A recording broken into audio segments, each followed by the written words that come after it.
जब इंसान शांत होकर अपने कर्म करता है तब उसके सामने कोई नहीं टीक सकता। ऐसी सिख गौतम बुद्ध ने कई सालों पहले उस वक्त की पीढ़ी को क्यों दी थी? इसके पीछे का रहस्य क्या है?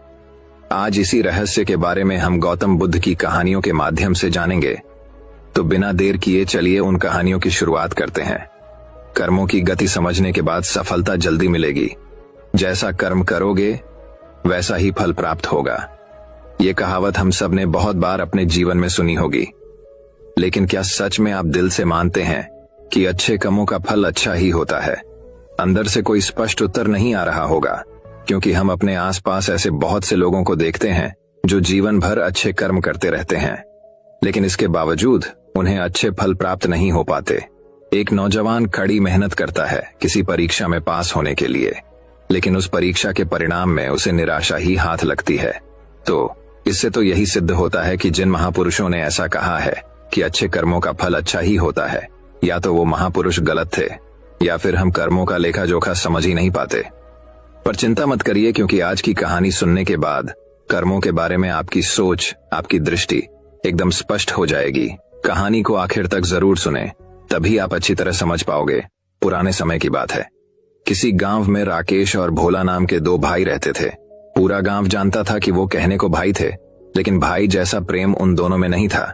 राकेश बड़ा था और भोला से वो बहुत तेज और चालाक था।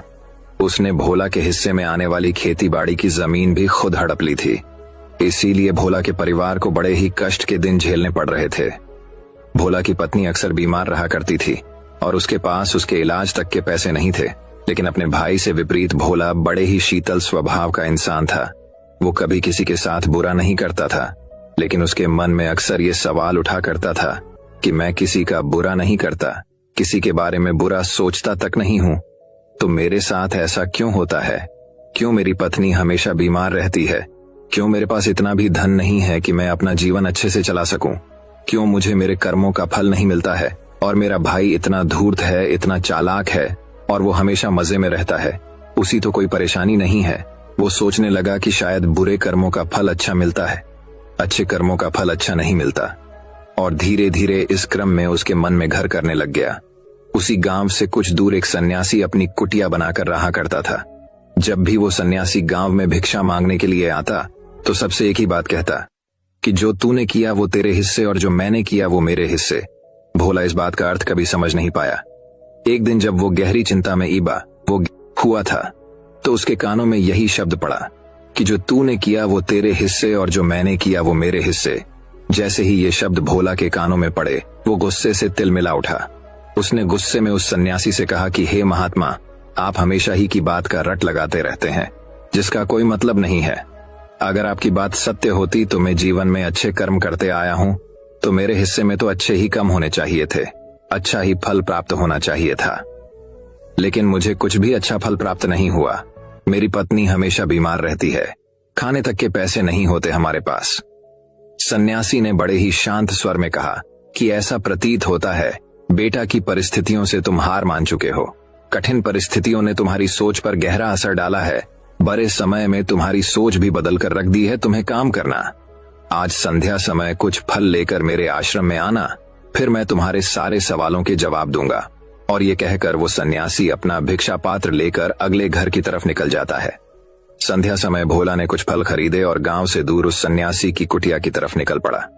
जैसे जैसे वो रास्ते पर आगे बढ़ रहा था, उसे अथाह शांति का अनुभव हो रहा था, क्योंकि रास्ता गांव से दूर था, इसीलिए उसमें कोई हलचल नहीं थी। बस रास्ते में जगह जगह कुछ लंगूर और बंदर दिखाई दे रहे थे। भोला के मन में आया कि वो कुछ पल उन बंदरों और उन लंगूर को खिला दें, लेकिन फिर उसने सोचा कि अगर मैं फल लेकर सन्यासी के पास नहीं गया तो मेरे सवालों के जवाब मुझे नहीं मिलेंगे। इसीलिए बंदरों से वो फल बचाता हुआ उस सन्यासी की कुटिया तक पहुंचा। जैसे ही भोला उस कुटिया में पहुंचा, वैसे ही सन्यासी बोल पड़ा। अगर मन में था तो ये फल खिला क्यों नहीं दिया बंदरों को? ये सुनकर भोला आश्चर्यचकित रह गया। सन्यासी को कैसे पता चला कि उसके मन में बंदरों को फल खिलाने की इच्छा उठी थी? उसने पूछा कि महात्मा, आपको कैसे पता कि मैं बंदरों को फल खिलाना चाहता था? सन्यासी ने बड़े ही शांत स्वर में कहा कि जरूरी यह नहीं है कि मुझे कैसे पता चला, हम तो सन्यासी हैं, सबके मन की बात पढ़ लेते हैं। पाया जरूरी ये बात समझना है कि जिस तरह एक बच्च हजारों गायों के बीच अपनी माँ को ढूंढ लेता है, उसी प्रकार कर्म अपनी कर्ता को ढूंढ ही लेता है। ये कर्म मेरे हाथों ही होना लिखा था।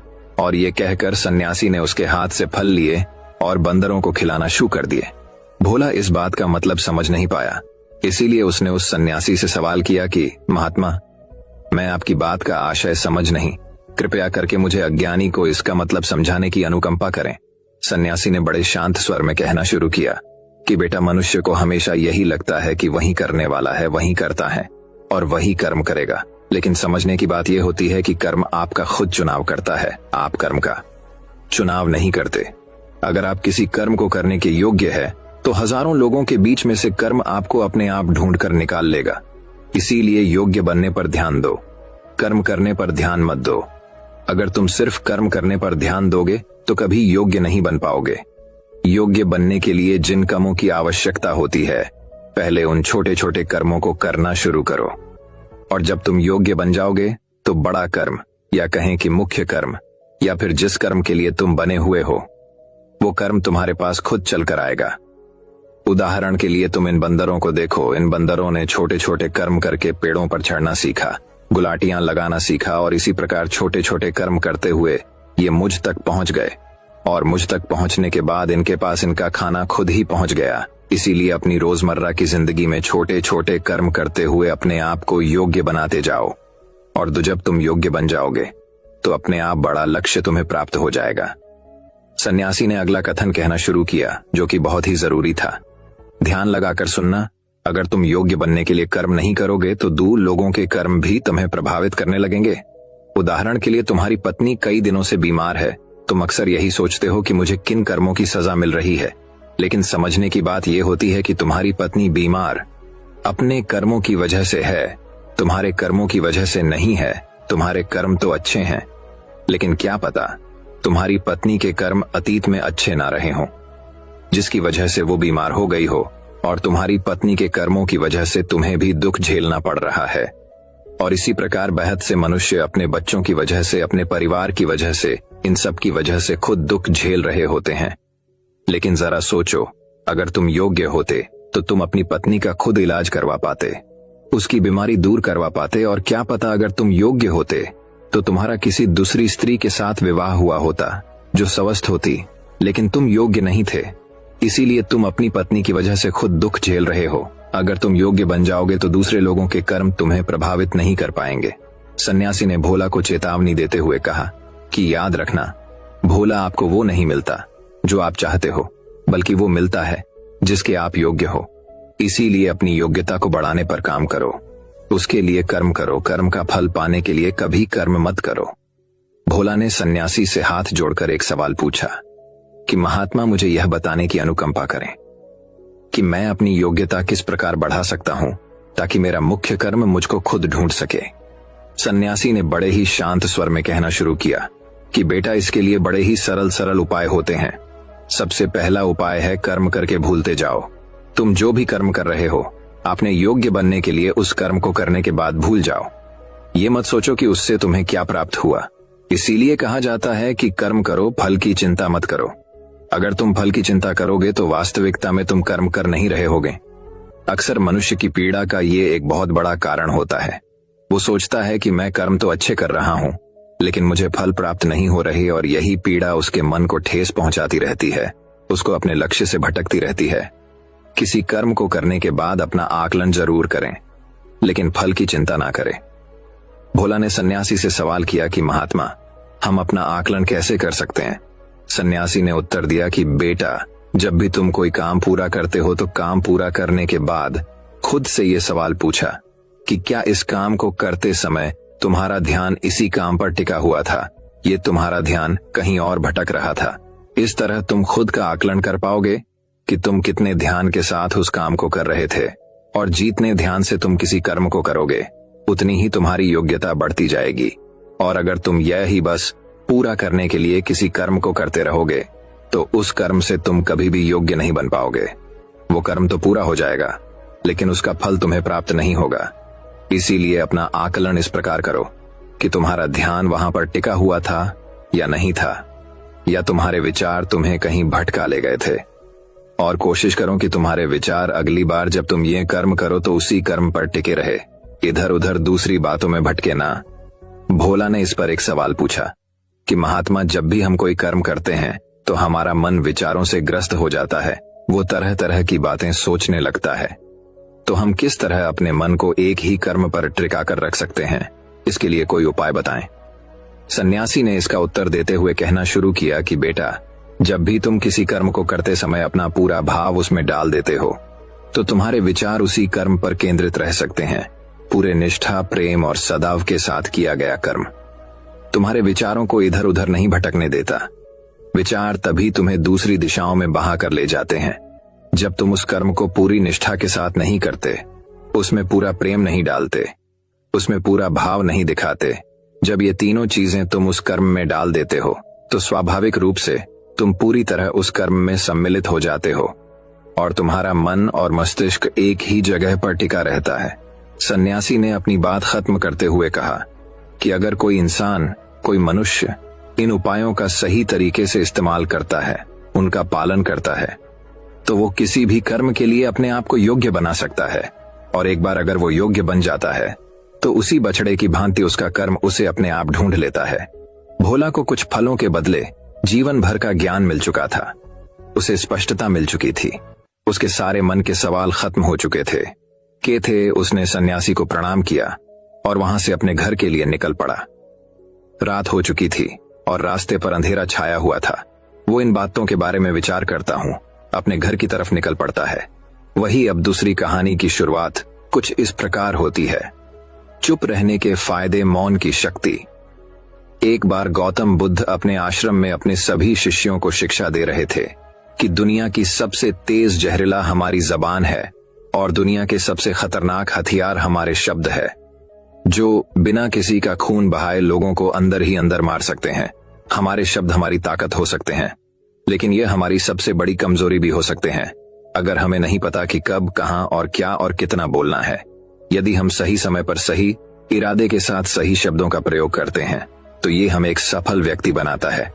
लेकिन अगर हम सही समय पर सही इरादे से सही शब्दों का इस्तेमाल नहीं करते तो ये हमारे जीवन को नर्क से बदतर बना सकता है। तो दोस्तों, आज की स्टोरी के माध्यम से मैं आपको बताने वाला हूं कि चुप रहकर कैसे हम अपने जीवन को बदल सकते हैं। जापान में एक बेहद ही प्रसिद्ध बौद्ध भिक्षुक रहा करते थे। उनका नाम रिसाई था। रिसाई अकेले रहते थे। दुनिया के शो, शराबे से दूर जंगल में वो रहते थे और वह बड़े ही ध्यानी और प्रभु भक्त व्यक्ति थे, इसलिए वह पूरे जापान में बहुत अधिक प्रसिद्ध थे। एक दिन एक न एक राजकुमार रिसाई के पास आया और बोला, हे प्रिय भिक्षु, मैं हमेशा थका हुआ, निराश और परेशान महसूस करता हूँ। मेरा मन बेहद अशांत रहता है।